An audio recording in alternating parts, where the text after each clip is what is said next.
sheriff slapped her in the middle of the courtroom. People watched, and no one moved. But the next day, when she walked in wearing the judge's robe, everything changed. Before we dive in, let me know in the comments what city you're watching from. I love seeing where these stories travel. Angela Brooks never raised her voice. She didn't slam doors, didn't correct people when they got her name wrong, and never snapped back when a judge cut her off, or a deputy rolled his eyes as she walked past. In a place like Cartersville, Georgia, where the courthouse still smelled like old wood and decades of silence, that kind of restraint wasn't just survival, it was strategy. Angela had only been in town 3 months, and already she knew exactly what kind of looks lasted too long, which conversations stopped when she entered a room, and how quickly the warmth disappeared when she introduced herself as the defense attorney. She had moved from Atlanta, not because she had to, but because she wanted something quieter. After years of dealing with big city chaos, endless dockets, and politics masked as professionalism, she had imagined that a smaller town would be simpler, less traffic, less noise, maybe even more time for herself. But what she found was something else entirely. Something quieter, yes, but not softer. There was a kind of tightness in Cartersville, like a smile that didn't reach the eyes, the kind of place where everyone knew everyone, and outsiders had to earn their air. Angela was the only black female attorney at the courthouse, and some days she felt like the only one people actually saw or refused to see. Every morning, she walked through security with her briefcase, nodded at the deputies, and waited for the same predictable moment, the pause, the look, that flicker of, "Are you sure you belong here?" before they remembered they'd seen her the day before. Sometimes they asked if she was with a client. Sometimes they called her ma'am in that tone that didn't quite mean respect. She never made a scene, just smiled, gave her bar card if they asked, and kept walking. The courthouse itself was a red brick building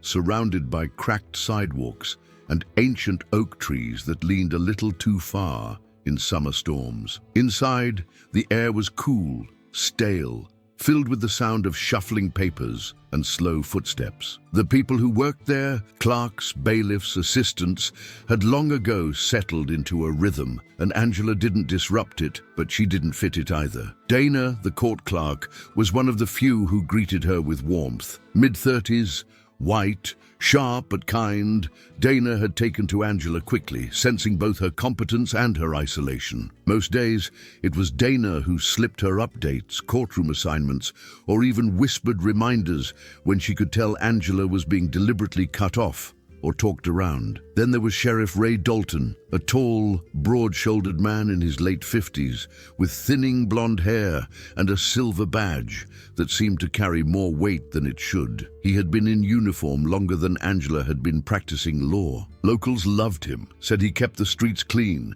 didn't take mess from anyone, but Angela could see through it. Ray had that old-school charm that always curdled into something else the moment he didn't feel in control. He never addressed her directly unless he had to. He always used counsel or just motioned with his chin. The first time they were in court together, she asked him to clarify a discrepancy in his report. He leaned over the witness stand, smirked, and said, "I suppose you city folks do things differently." The judge chuckled. Angela didn't. Angela had taken on a case that nobody wanted, a custody dispute between a young black mother named Crystal and the state, after an anonymous report claimed her 3-year-old had wandered into traffic while she was high. Angela met Crystal at the jail. She was quiet, jittery, defensive, but she was also clean. And the more Angela dug, the more holes she found in the state's case. The police report was vague. The witness account had changed 3 times. There was no drug test result in the file. And the officer who filed the initial report? Ray Dalton. Angela started pushing. She requested body cam footage. None. She filed motions for discovery.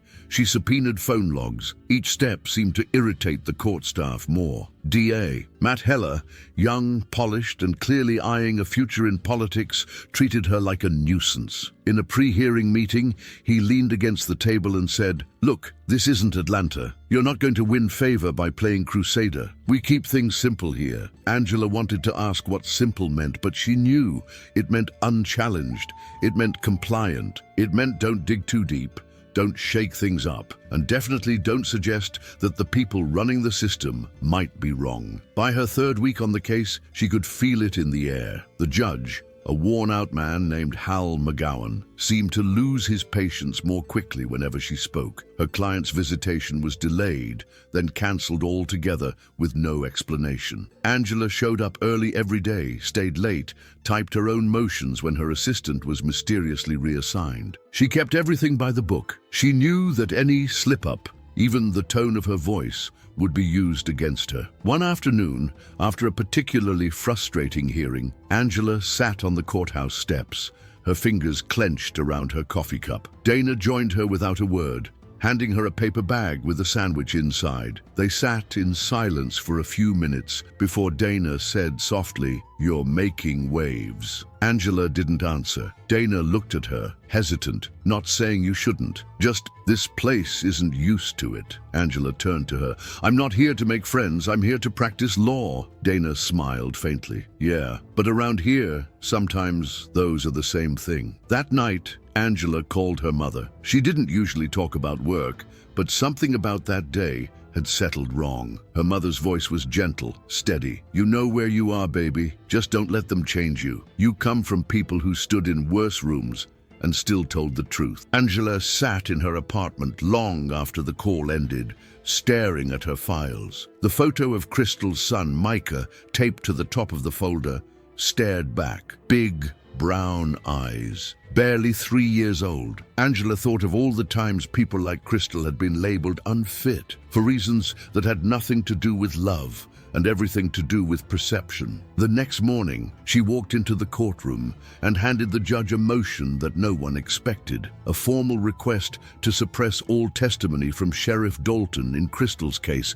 due to inconsistencies and procedural violations. The courtroom went quiet. Dalton looked at her like she had just insulted his family. The judge scanned the motion, raised an eyebrow, then set a hearing date. Angela sat back down, heart pounding. She didn't look at Dalton. She didn't have to. She could feel the fury rolling off him like heat. She knew that from this moment on, things would get harder, but she also knew she wasn't going to back down. The courthouse felt different after Angela filed that motion. People still smiled, still said good morning, but something in the air had shifted, not in a loud, confrontational way, but in those small, persistent silences that followed her into elevators and break rooms. Conversations paused the moment she walked in, or continued without her like she wasn't there. She didn't need anyone to tell her that she'd crossed an invisible line. It wasn't the motion itself. Lawyers filed motions all the time. It was who the motion was about and what it implied. Sheriff Dalton wasn't just a lawman in Cartersville. He was the law. His name was on plaques. His hand was in every committee. His photo hung in the lobby. Calling his integrity into question was like accusing the town itself of being dishonest, and that was not something people here took kindly. Angela, though, was used to walking through uncomfortable spaces. She had grown up watching her father do it for most of his life. A civil rights lawyer in the 70s and 80s, he had taken on school boards and police departments that would have happily buried him if they could. He never raised his voice either, but he never sat down when the room told him to. When she was a kid, she remembered going with him to hearings, sitting in the back with a juice box and a coloring book while he argued for families who were being evicted, workers who weren't getting paid, mothers who were being threatened with custody loss just because they were poor or spoke with an accent. She used to think it was noble. Now, she just knew it was exhausting. The morning of the hearing arrived, and Angela got to the courthouse early. She wore a dark navy suit and a white blouse, her braids pulled back in a neat bun. She looked over her notes for the 5th time, checking her citations, reviewing Dalton's past testimony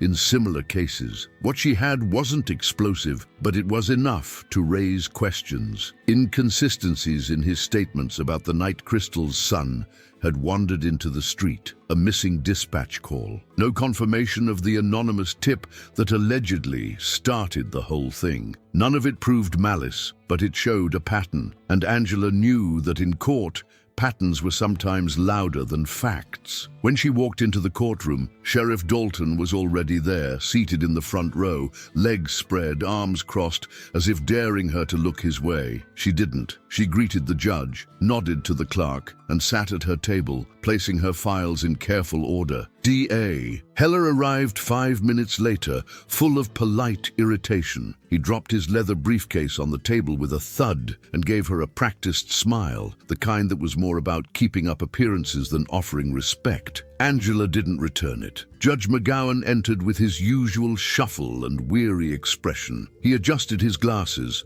looked over the docket, and called the motion. The hearing began. Angela laid out her argument calmly, methodically, not once raising her voice. She presented the discrepancies in Dalton's reports, the missing data, the procedural steps that hadn't been followed. Heller objected frequently, sometimes just to interrupt her flow. The judge overruled him more than once, but his face stayed impassive, unreadable. When it came time for Dalton to speak, he stood with slow, deliberate confidence. He looked directly at Angela as he testified, using words like respectfully and to my recollection, but his tone made it clear that he felt insulted by the entire process. He implied she was misinterpreting his methods, twisting words to fit a narrative, coming from a different background, and therefore unable to understand how things worked in a community like theirs. Angela didn't respond to the bait. She let him talk, took notes,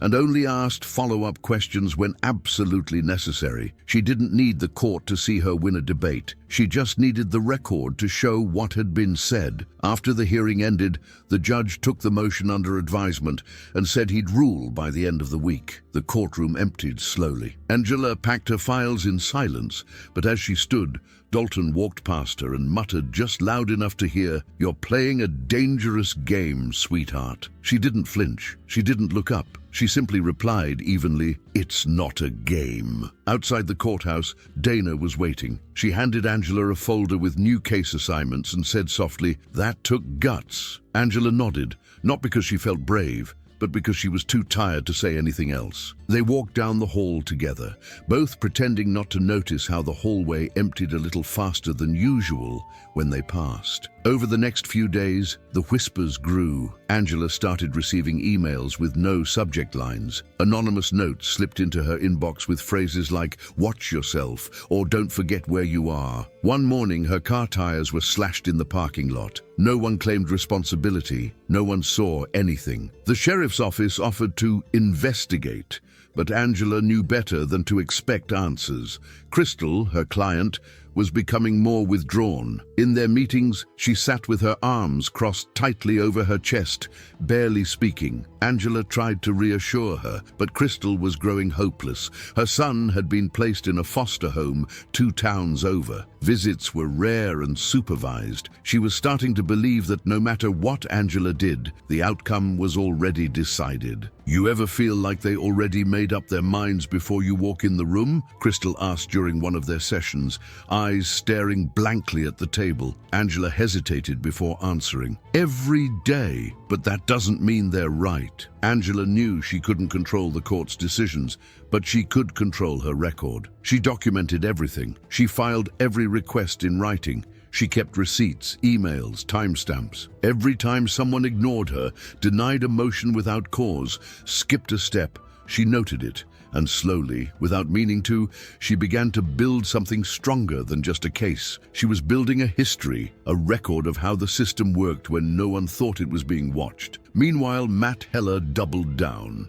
He began challenging Angela on procedural grounds, asking the court to limit her questioning, filing motions to dismiss her concerns as irrelevant. He claimed she was wasting court resources, using distraction tactics instead of focusing on her client's supposed negligence. But Angela refused to back off. She kept showing up. She kept filing. She kept speaking, even if her voice was the only one saying it out loud. One afternoon, Dana stopped her in the hallway and said, "I heard Judge McGowan's retiring soon." Angela raised an eyebrow. Dana nodded. "Word is, They're looking to bring someone from outside. The state's watching what's going on here. Angela didn't say anything, but the idea stayed with her. She had always believed that systems didn't change unless they were forced to. But maybe, just maybe, the cracks were starting to show. Still, she didn't let herself hope too much. Hope could be dangerous in a place like Cartersville. Hope could make you believe you were safe when you weren't. The judge's ruling came in late on a Thursday. Motion denied. No explanation. Just a signed order and a date for the next hearing. Angela stared at the paper in her hands for a long time, not because she was surprised, but because part of her still wished things could be fair. That night, she drove home in silence. No music, no calls, just the sound of tires on pavement and the dull ache of another door closed. She pulled into her driveway, turned off the engine, and sat in the dark for a long time, watching the streetlight flicker outside her window. She thought about her father again, about all the times she had seen him lose and get back up anyway. She thought about Crystal, about Micah, about the judge, the sheriff, the DA, and all the people who would never admit out loud what they really thought of her, because they didn't have to. And then, without meaning to, she laughed, low, bitter, tired. Not because it was funny, but because she already knew the only thing more dangerous than telling the truth in a place built on silence was doing it twice. Angela didn't expect the motion to be granted. She wasn't naive. She knew where she was, who she was, and what it meant to challenge someone like Ray Dalton in a place like Cartersville. She hadn't filed that motion expecting a victory, not in the legal sense anyway. What she had been doing was drawing a line, not to win, but to make it visible, to make it real, to show clearly that she saw what was happening and that she wasn't going to pretend otherwise. And when the judge denied it without explanation, without even calling a formal hearing to justify it, Angela didn't crumble. She took the paper, read it once, and tucked it neatly into her file. It wasn't the first time she'd been shut down without a word. It wouldn't be the last. Still, something in her shifted after that, something subtle, almost invisible on the surface, but heavy in her bones. The fatigue that had always lingered just beneath her skin started pressing harder. Her patience wore thinner. She found herself more aware of every side glance, every unfinished sentence when she entered a room, every person who looked past her to speak to someone else. The quiet resistance that had always surrounded her had grown denser, like fog, and it was getting harder to breathe through. Crystal's case, in the meantime, dragged forward. The court appointed a neutral evaluator to assess her parenting capacity, a woman in her 60s with a clipboard and a smile that didn't quite reach her eyes. Crystal was polite during the interview, but afterward she told Angela she felt like a suspect in a lineup. The evaluator asked questions like, "Do you think you're overwhelmed? And have you had trouble setting boundaries with men?" Crystal answered them carefully, but the implication was always there, that she was broken, unstable, unfit. Angela reviewed the evaluator's report when it arrived and felt a familiar sting in her chest. Phrases like limited emotional regulation, possible dependency issues, and lack of a support network painted Crystal as someone barely holding herself together. Nowhere in the report was there mention of how Crystal had been working 2 jobs when the incident happened. No mention of how she'd been trying to keep her child out of daycare because she couldn't afford the fees. No mention of the neighbor who had been drinking that day and called in the report after an argument. Just clinical detachment, the language of systems that knew how to label pain without ever touching it. Angela tried to keep Crystal grounded, but she could see the light dimming in her eyes. Crystal stopped asking questions about the case. She sat through meetings with a blank face and stopped bringing up her son unless Angela asked directly. Angela knew that look. She'd seen it on clients before, the moment they stopped believing anything could change. And it scared her more than anything else, because once someone gave up, the system won by default. It didn't need to prove anything. It just had to wait. The court calendar shifted, pushing the next hearing 2 weeks out. Angela used the time to go back over everything. She reviewed the sheriff's prior casework, reading reports from the past year, looking for a pattern. She found 3 cases with similar phrasing, all involving Black or Latino parents, all with outcomes that leaned heavily on officer discretion and vague allegations of neglect. The notes were thin, the testimonies short, the rulings consistent, always in favor of removal. She flagged them, filed copies, and started connecting the dots. No smoking gun, but enough to show a trend. She also began to notice the people who kept their distance. Colleagues who once made small talk in the hallway now barely nodded. A few emails went unanswered. Requests that would usually get processed in a day took 3 or 4. Dana, still friendly, warned her gently to be careful who you ask favors from right now. Angela nodded.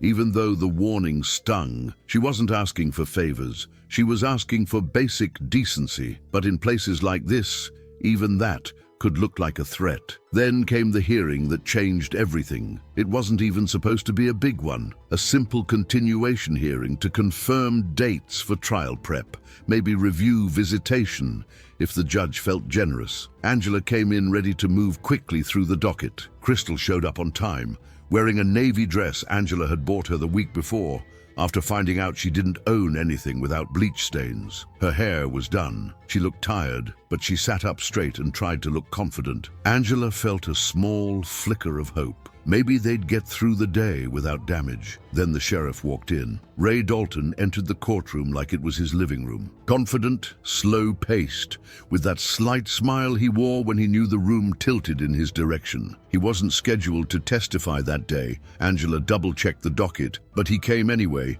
nodding at the judge, taking a seat on the side reserved for law enforcement.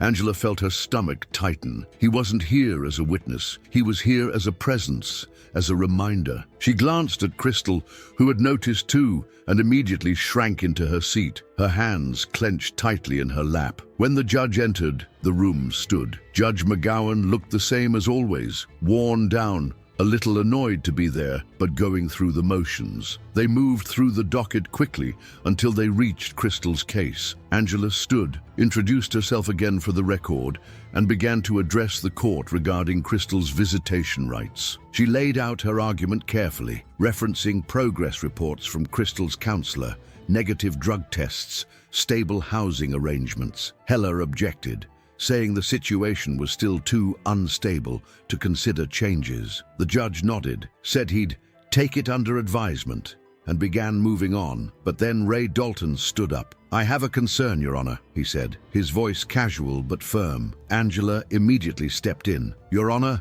Sheriff Dalton is not scheduled to testify today." The judge looked between them, hesitated, then gestured for Dalton to speak. "She approached one of my deputies outside her home last week," Dalton said, referencing Crystal. "Got aggressive, raised her voice, made threats about getting her kid back by any means. My deputy documented it." Angela turned toward Crystal, who was shaking her head, her face pale. Angela addressed the judge again. "There's no report of this interaction in discovery. The defense has not received any such statement," Dalton shrugged. "We've been handling it internally. I figured the court should be aware." Angela opened her mouth to respond, but the judge had already started writing. He mumbled something about maintaining safety and ongoing concern, and then, with a quick rap of the gavel, ruled to suspend all visitation until further notice. Angela's hands were still frozen on the edge of the table as the bailiff called the next case. Crystal didn't speak. She didn't cry. She just sat there, her mouth slightly open,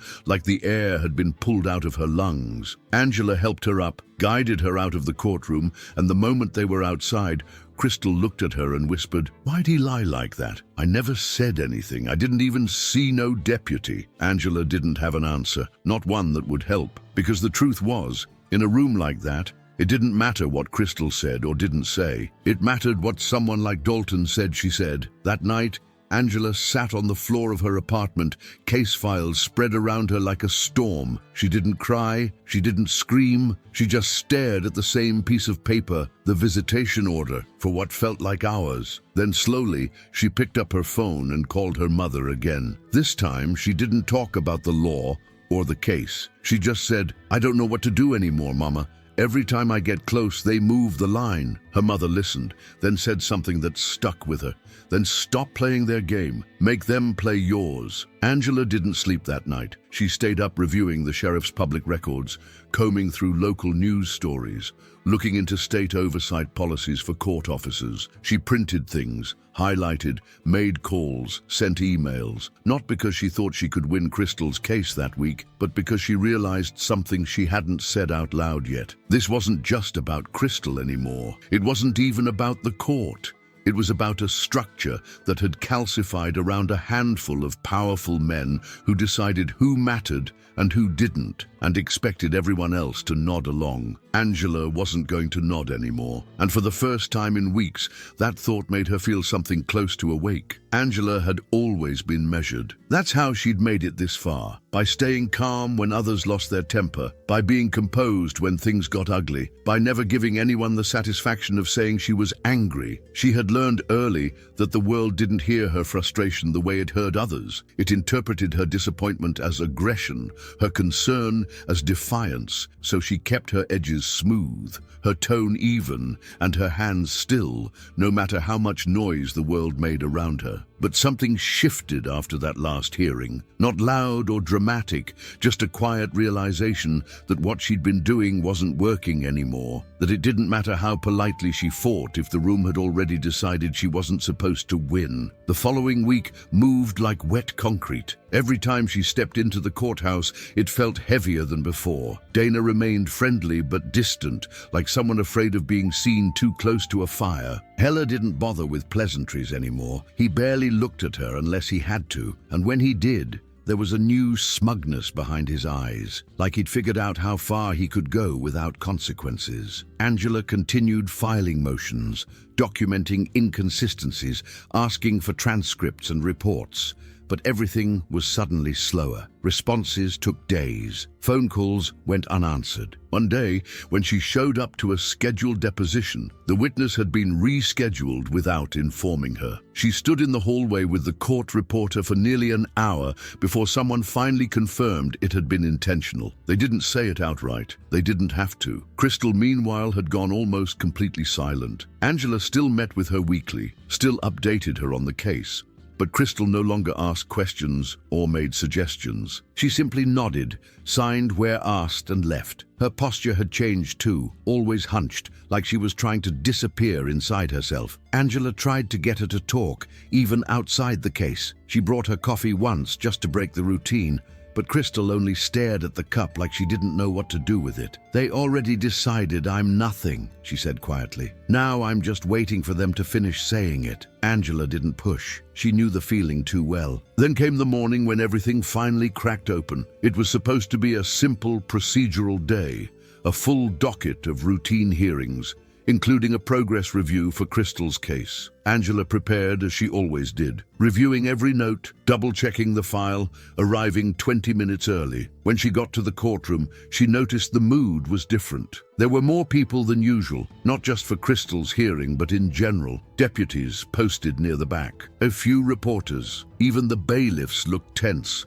Angela didn't know what had triggered it, but her stomach tightened anyway. Crystal was already there, seated on the far side of the room. She looked small in her chair, knees pressed together, her hands clasped tight in her lap. She didn't meet Angela's eyes when she walked in. Angela sat beside her, whispered a quiet hello, and got no response. The judge entered late. Everyone rose. Angela noticed that Sheriff Dalton was already seated in the gallery, in uniform, arms crossed, like he was ready for something. She didn't like it. The judge called the room to order and quickly worked through the first few cases. Then he got to Crystal's file. Angela stood, calm as always, and began to speak. She updated the court on Crystal's completion of a parenting course, her consistent drug test results, her ongoing therapy. She asked for visitation to be reinstated, even if only supervised. Her voice didn't waver. Her arguments were tight. Her request was reasonable. She sat down, expecting Heller to object as usual, but instead, the sheriff stood up again. "Your Honor," he said, clearing his throat, "I'd like to address the court." Angela turned her head slowly. "Your Honor," she said, keeping her voice steady. "We object. Sheriff Dalton has not been called as a witness today, nor has the defense been notified of any intent to have him speak." The judge hesitated. Then, without explanation, he nodded. "Let him speak." Dalton walked to the stand like he belonged there. No oath was administered. No questions were asked. He just started talking. He claimed that Crystal had been spotted near the school where her son was placed, that she had loitered near the property and made verbal threats about taking her child back. No report had been filed. No witness had been listed. It was just his word, again, against hers. And this time he added one more sentence, spoken slowly, like he wanted to be sure it echoed. "And honestly, Your Honor, I question the role of her attorney in all of this. It seems like Miss Brooks is encouraging this behavior, pushing her client to act outside the law." For a moment, the courtroom was completely still. Angela didn't move. She didn't look at Dalton. She looked straight ahead, jaw tight, heart hammering, waiting for the judge to speak. But McGowan didn't admonish the comment. He didn't ask for clarification. He didn't even blink. He simply nodded and made a note on his pad. Angela stood. "Your Honor," she said firmly, "that is an unsubstantiated accusation made without evidence. I request that the sheriff's comment be stricken from the record and that we proceed based on the facts presented." The judge looked up, sighed, and finally spoke. "I'll take it under consideration." And that was it. Angela sat down slowly. She didn't speak. She didn't turn her head. But she felt it, that exact moment, the one where the room collectively decided that truth no longer mattered, that it wasn't about right or wrong anymore. It was about who had the louder voice, who had the deeper roots, who the system was designed to protect. And she wasn't one of them. The hearing ended without a ruling. The judge delayed the visitation decision again. Crystal didn't say a word as they left the courtroom. She just walked past Angela and out the front doors into the hot, sticky morning air. Angela stood on the courthouse steps for a long time after that, watching the street, listening to the low hum of cicadas and traffic, thinking about every file she'd opened in that building, every parent she'd represented who had already been judged before they even entered the room, every time someone like Dalton had been allowed to twist the truth without being held accountable, and every time she had stayed quiet, out of strategy, out of caution, out of survival. That night, something broke in her. She sat at her desk and wrote a letter, not to the court, not to the sheriff's department, but to the Georgia State Commission on Judicial Conduct, then another to the Civil Rights Division of the DOJ. She sent records, transcripts, copies of reports, everything she had, documented, highlighted, annotated. She didn't expect a miracle. She didn't even expect a response, but she needed to speak in a room that might actually listen. And when she finished, she sat back, closed her laptop, and let herself feel the anger, not the rage that burned hot and fast, but the deeper kind, the kind that had been simmering beneath her skin for months, the kind that came from watching something break over and over again while everyone around you pretended not to see it. She didn't cry, she didn't scream, she just sat there in the dark, breathing slowly, the courthouse still echoing in her ears. Angela didn't walk into the courthouse the same way after that day. Something about her steps changed. Not slower, not faster, just more certain. Not because she felt stronger, but because there was nothing left to wait for. She had stopped hoping the institution would correct itself. She had stopped expecting the judge to change his tone, or for Dalton to finally be held accountable. She had let go of that final piece of denial that told her quietly that professionalism would protect her if she played by the rules. It wouldn't, and it never had. The courthouse still looked the same. High ceilings, faded flags, the smell of lemon floor polish mixed with humidity. People still said good morning, still offered polite smiles, still held the door, but it was different now. Their eyes held something else. Some looked at her with pity, others with caution. A few with quiet disgust, like she'd said something ungrateful, like she'd broken a rule that had never been written down, but was understood by everyone who stayed in their place. Dana tried to talk to her the day after the hearing. She came by Angela's office with a stack of paperwork and a half-hearted smile, like she didn't know how to begin. Angela let her in, offered her a chair, but the conversation felt forced. Dana complimented her on how she handled herself in court. Angela nodded, thanked her, and waited for what came next. Eventually, Dana said, "You know, some people are saying you're pushing too hard. That maybe if you ease up a little, things might—" Angela didn't raise her voice. She just looked at her and said, "Things don't ease up for people like Crystal. Not ever. So I'm not going to either." Dana looked down and didn't respond. She stayed a few more minutes, then left quietly. Angela didn't take it personally. She knew how fear worked in places like Cartersville. It didn't need a uniform. It wore silence like armor. The following week brought a wave of nothing. No new motions from the state,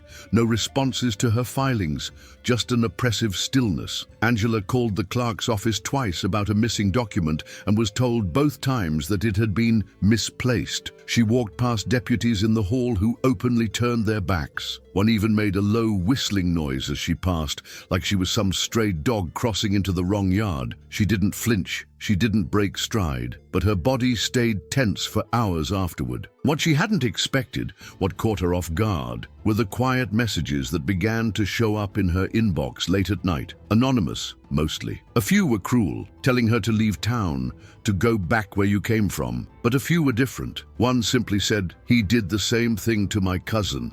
She lost her kids." Another came from a private email and read, "I was scared to speak. Watching you made me feel like I wasn't crazy." Angela printed those, kept them in a folder on her desk. Not because they changed anything in the courtroom. They didn't, but because they reminded her she wasn't talking into a void. Crystal didn't return her calls for a few days. Angela tried not to panic, but her instincts kept pulling her back toward worry. When Crystal finally did show up for a scheduled meeting, she looked thinner. Her clothes hung differently. Her eyes were rimmed red but dry, like someone who'd cried all she could and now just didn't have anything left. "I'm tired," she said as soon as she sat down. "I don't think I can do this anymore." Angela stayed still. "You don't have to do it alone." Crystal gave a small, bitter laugh. "That's what they want me to believe, right? That I'm alone, that I'm just some messed up girl who got caught being poor and tired." "You're not messed up," Angela said. Crystal stared at her for a long time. "They act like I don't love my son, like I forgot him in the street on purpose. You know what really happened that day? I asked my neighbor to watch him for 5 minutes.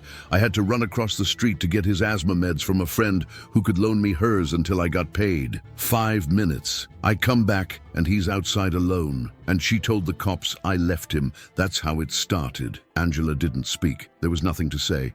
It didn't surprise her, not anymore. She just nodded slowly and said, "We'll include it in your affidavit." They won't believe me," Crystal whispered. Angela leaned forward. "I will." That night, Angela stayed in the office late again. She reviewed everything, from the original call logs to the visitation notes, the sheriff's testimony, the evaluator's language, even the judge's offhand comments during previous hearings.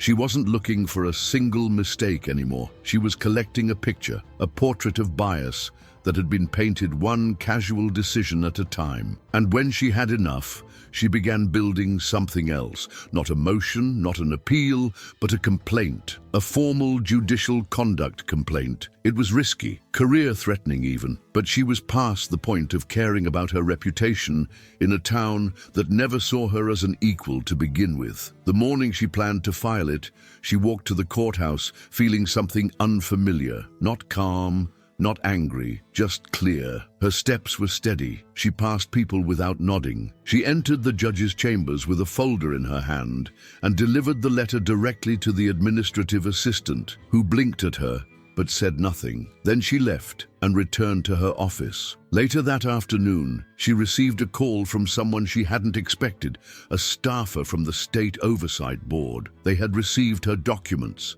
They had questions.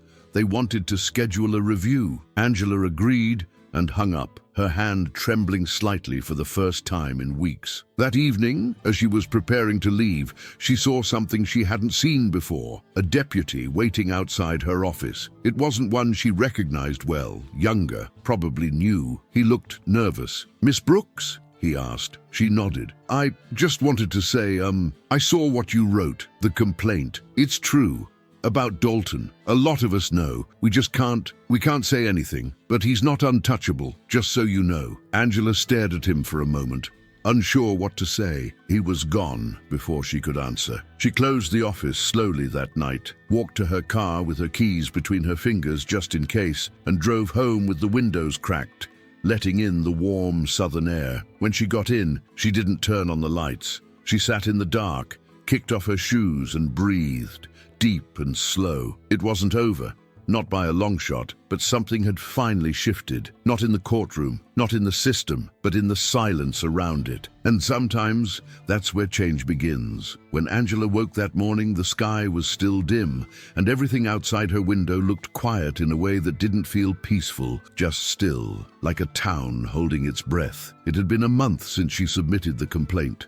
A month since the oversight board first contacted her, a month of tension that moved underneath everything, like an electrical current no one wanted to talk about. Nothing had happened publicly yet. There had been no articles, no official inquiries, no emails sent to the courthouse staff. But the atmosphere had changed. Something invisible had taken root in the walls. Everyone seemed to sense it, even if no one would name it. And still, Angela kept going to work every day, walking into that building like the air didn't press harder on her shoulders each time she crossed through security. She had learned how to make her silence do more work than her words. She didn't waste her breath in rooms that wouldn't hear her. She documented, she observed, she made copies. There were fewer comments now, fewer sideways jokes, fewer ma'ams that dripped with disrespect. But that wasn't because anything had improved. It was because people were waiting and watching, not out of respect, out of fear that something they'd always taken for granted might not last forever. When the news finally came, it didn't come in a courtroom or a press release. It came in a phone call from an Atlanta number just after 8 a.m. while she was pouring coffee in her kitchen. A calm voice on the other end informed her that Judge Hal McGowan had submitted his early retirement, effective immediately, and that the state would be appointing a temporary replacement while reviewing longer-term candidates. The board had reviewed her documentation, conducted interviews with several involved parties, and had taken a particular interest in her handling of the Crystal Moore case. They had been following the local reports since her formal complaint and were very impressed with the structure of her legal argument, her conduct under pressure, and the clarity of her filings. They wanted to offer her an interim judicial appointment to complete the current docket until a permanent selection was confirmed.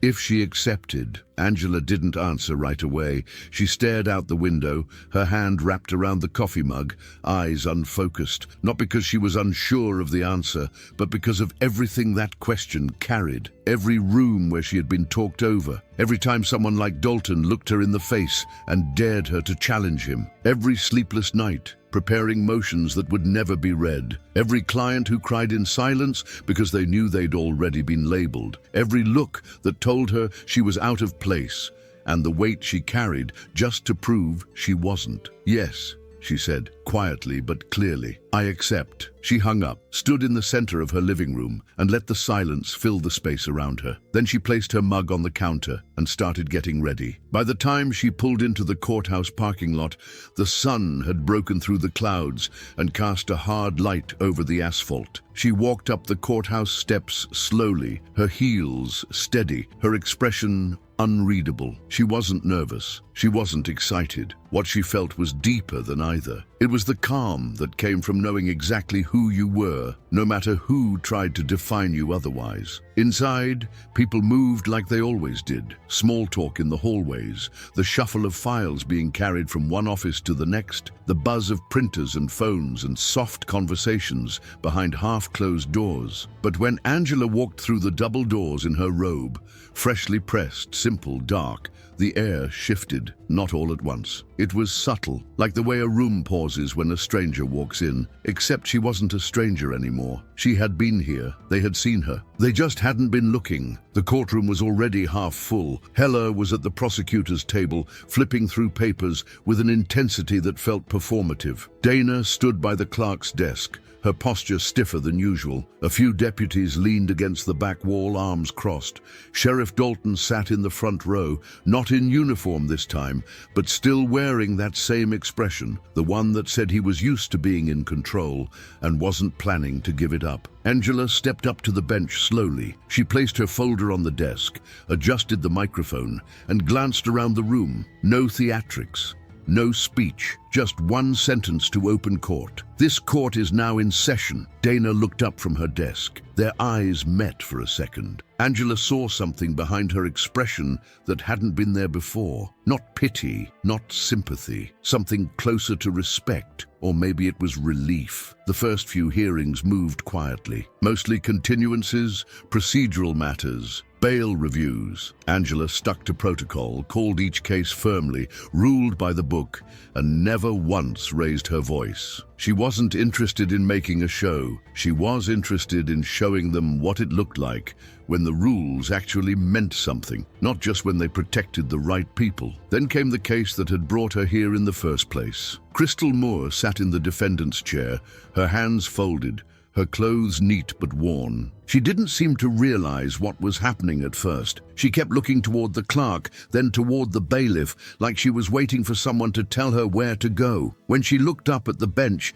and saw Angela seated there in the judge's chair, her mouth opened slightly, but no words came. Her body stiffened. Her face didn't break into a smile. She didn't cry, but something changed in her posture. Her shoulders pulled back, her chin lifted half an inch. Like she had just remembered she wasn't invisible. Angela didn't mention the sheriff's accusations from previous hearings. She didn't allow them to be entered into the record again without verified evidence. She reviewed Crystal's file carefully, out loud, point by point. The parenting classes completed, the clean drug tests, the employment verification, the therapist's letters of support. She asked questions. Real ones. Not to trap Crystal, but to understand her. She listened. And when the hearing ended, she granted visitation, not as a favor, not as a gesture, but as a legal decision, grounded in the actual evidence of the case. Crystal didn't speak. She just nodded, stood, and walked out slowly. And this time, every eye in the courtroom followed her. Not with judgment, but with something closer to recognition. The rest of the day moved forward like any other, but under the surface, something had cracked. Angela could feel it. Not a revolution, not even a disruption, but a shift. People spoke more quietly. They chose their words more carefully. The usual smirks from deputies were missing. Even Heller stopped trying to dominate the room with his presence. Angela didn't demand it. She didn't need to. It came from the robe, not because of what it symbolized, but because of who was wearing it now. At the end of the day, she stepped back into chambers, closed the door gently behind her, and stood alone for a long moment. The desk was clean, the window overlooked the street. A small photo of Judge McGowan still sat on the bookshelf. She picked it up, looked at it once, then turned it over. She sat down, removed her robe, and folded it neatly beside her. She didn't cry, she didn't smile, but for the first time in a long while, her breath came easy, because this time, the room didn't belong to someone who had to ask for permission to speak. It belonged to someone who had earned the right to be heard and had no intention of giving it back. Angela didn't talk much about what had changed since she put on the robe. She didn't need to. The way people moved around her spoke louder than any explanation she could offer. The deputies,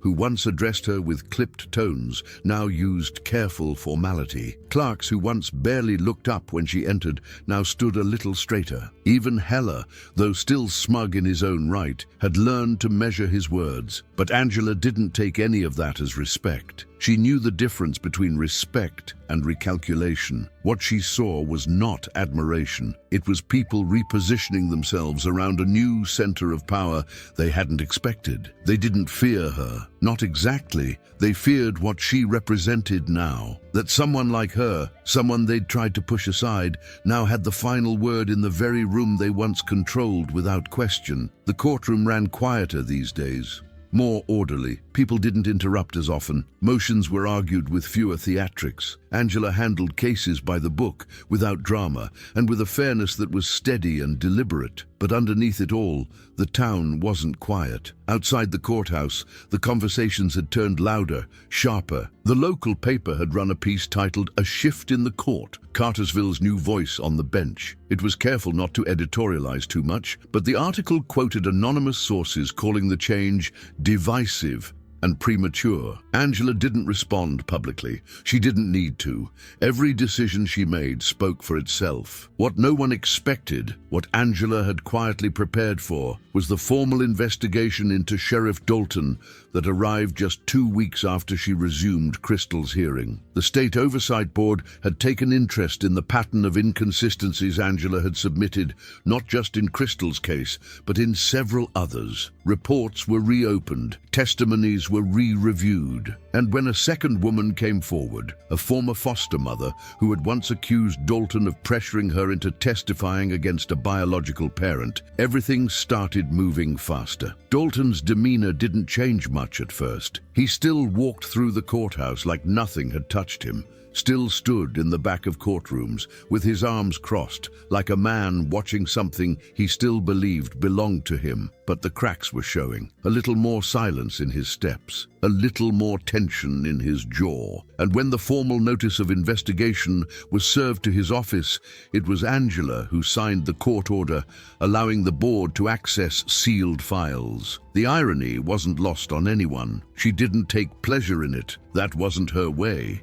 But she didn't look away either. She handled the paperwork, the hearings, and the procedural motions with the same calm attention she gave every case. She understood the weight of what was happening, but she refused to make it personal, even though everyone knew it was. The town split, slowly and quietly. Some supported the investigation, often anonymously. Others viewed it as a betrayal. Online forums filled with whispers of outside agendas and liberal interference. A few called her names she hadn't heard since law school, not to her face, but loud enough that she felt the echo in her walk to the car. But Angela didn't respond. She drove home at the end of every day, cooked small meals, called her mother twice a week, and read her case files at the kitchen table like she always had. The world could rage around her. She'd learned a long time ago that some storms are best weathered by standing still. The day Dalton was officially charged with misconduct was unusually warm for October. Angela was in court when the news came down. The board had finished its preliminary investigation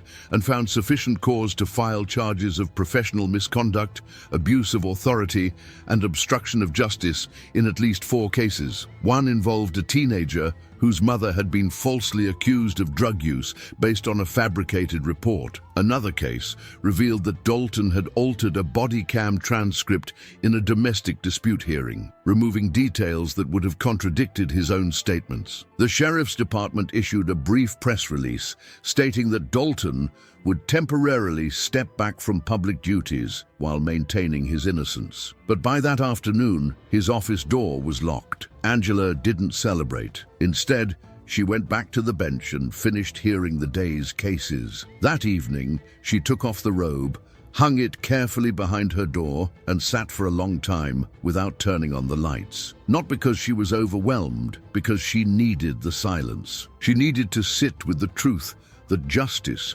real justice, had a cost. And that cost wasn't just hers. It belonged to everyone who had come before her and had been crushed under the weight of systems that pretended to be fair while hiding the levers in the shadows. She thought of her father, of his long hours in courtrooms where he wasn't welcomed, of his whispered warnings when she applied to law school. "You can be twice as good, and they'll still say it's not enough," he'd told her. "So don't do it for them. Do it for the people who need to see you in the room." She thought of Crystal, too, who now had regular visitation with her son and had started looking for part-time work. Angela had seen her in the hallway a few days ago, standing taller, speaking louder, smiling with something close to pride. They didn't talk. They didn't need to. Crystal had nodded once as their paths crossed. Angela had nodded back. In the weeks that followed, more stories came out. People who had been silent started sharing their experiences. Some came to her office, others wrote letters. Angela read them all, catalogued them, and when necessary, connected the right people to the right resources. She didn't turn her courtroom into a crusade. She turned it into a place where the truth didn't have to beg to be heard. Matt Heller was quieter now, more careful. He was still ambitious, still polished, but his confidence had been recalibrated. During a pre-trial conference, he had tried to rush a statement through without proper disclosure, and Angela shut it down immediately. He didn't push back. He just nodded and moved on. That was the new rhythm, not submission, but recalibration. The recognition that the game had changed and that the people who once wrote the rules were no longer the only ones holding the pen. The courthouse, in small ways, began to reflect this shift. Staff trainings on racial bias and ethical procedure were quietly added to the calendar. Dana became more vocal during staff meetings, advocating for clearer record-keeping and equal access to resources. A few newer deputies, including the one who had once warned her quietly, reached out to say they supported what she was doing. No grand gestures, just quiet acknowledgements, and Angela took those as the most honest kind. Still, she didn't let her guard down. She knew better. Power didn't disappear. It adapted, and there were still people who wanted her gone, who saw her presence as a threat to an old order that had once served them without question. But she didn't focus on them. She focused on the work, on making sure her courtroom remained a place where evidence mattered more than influence, where no one was dismissed because of how they looked, where the law wasn't just a tool used to defend the powerful. She returned home late one Friday, shoes in hand, and poured herself a glass of water. She sat on the floor of her living room, not because there wasn't a couch, but because some days the ground felt more honest. She thought about how far things had come and how far there was still to go. She didn't feel victorious. She didn't feel heroic. She just felt human. Tired, steady, still standing, and for the first time in a long time, that felt like enough. The hearing room was full again. That in itself wasn't unusual. Courtrooms in Cartersville were often crowded, especially on days when the docket was heavy or a high-profile case was scheduled. But this time, it wasn't a trial that brought everyone in. It wasn't an arraignment or a sentencing. It was the disciplinary hearing for Sheriff Ray Dalton, now officially retired, but still wearing the same cold confidence that had once made him untouchable. His name had been stripped from the hallway plaque, but his presence still filled the room, like smoke after a fire. Angela didn't sit at the bench that morning. She had recused herself from anything involving Dalton's misconduct proceedings. The state had sent an independent judge to oversee the final hearing, and Angela, though no longer directly involved, had been asked to testify. She wasn't required to. She could have submitted a written statement or let the files speak for themselves, but she said yes without hesitation, not because she needed to say more, but because some things should be said out loud in front of everyone, with no one able to look away. Crystal sat quietly in the second row. She held a notebook in her lap, not writing, just holding it. Her son, Micah, was back in her custody now, supervised at first, then gradually extended until the supervision was removed altogether. Angela had watched that slow return unfold over months, not with fanfare, but with the quiet work of rebuilding trust, of holding on when everything told you to let go. Crystal had changed in small ways. She spoke with more certainty. She looked people in the eye again, but she never once called what happened justice. She just called it survival. Dana was in the room too, sitting toward the back. A few of the younger deputies were there, shifting in their seats. A reporter from the local paper scribbled notes. The air wasn't tense. It was expectant, like the town itself had been waiting for this moment, unsure what it would mean. When Angela was called to speak, she walked up to the podium slowly, without notes, without papers. She didn't need them. Everything she had to say was already written in the months behind her. She stood before the judge, her voice steady, and described the pattern of misuse that had gone unchecked for years, how reports were manipulated, how testimonies were shaped, how power was wielded like a weapon against the most vulnerable. She didn't raise her voice. She didn't speak in anger. She spoke plainly, like someone describing something too long ignored. When she finished, she thanked the court and sat back down. No applause, just a silence that carried weight. Dalton didn't speak. His attorney made a short statement about legacy, about stress, about misunderstandings, but there was no rebuttal, no denial strong enough to cover what had already been uncovered. When the judge delivered the decision, a formal declaration of misconduct, permanent disqualification from law enforcement service,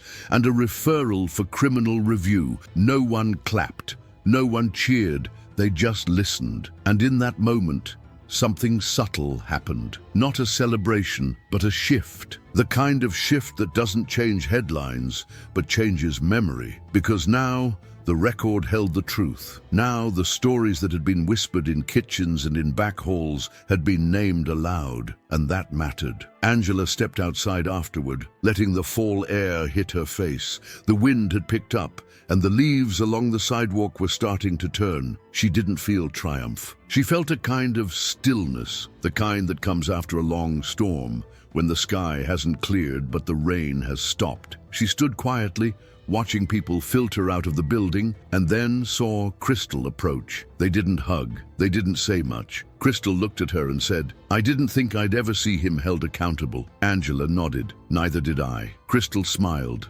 Just slightly. "You didn't fix everything, but you made it different." Angela smiled back, and that was enough. In the months that followed, Angela remained on the bench, but she started receiving calls from outside Cartersville, small towns in other parts of the state asking her to speak, to consult, to help review policy, not because she had made a name for herself, but because she had shown what was possible when someone stayed in the room long enough to be heard. She kept her robe hung neatly behind her door. She still worked late, still walked home with a folder in her hand most evenings. But she was different too. She no longer moved through the courthouse hoping to be seen. She moved knowing she belonged, not because they let her in, but because she never left. One afternoon, as court was wrapping up, Dana brought in a stack of mail and placed it on her desk. Among the usual envelopes was a hand-addressed letter, no return address. Inside, a single sentence was written on a torn piece of notebook paper. "My mom fought for me because you fought for her." Angela folded the note gently, placed it in her desk drawer, and closed it. The past hadn't been erased. The damage wasn't undone, but the record had changed, and that mattered. If this story meant something to you, tell me in the comments with one word: courage. Because sometimes it takes everything to simply stand where you were told not to. There is a story here on the screen that will also move you. Press play, you won't regret it.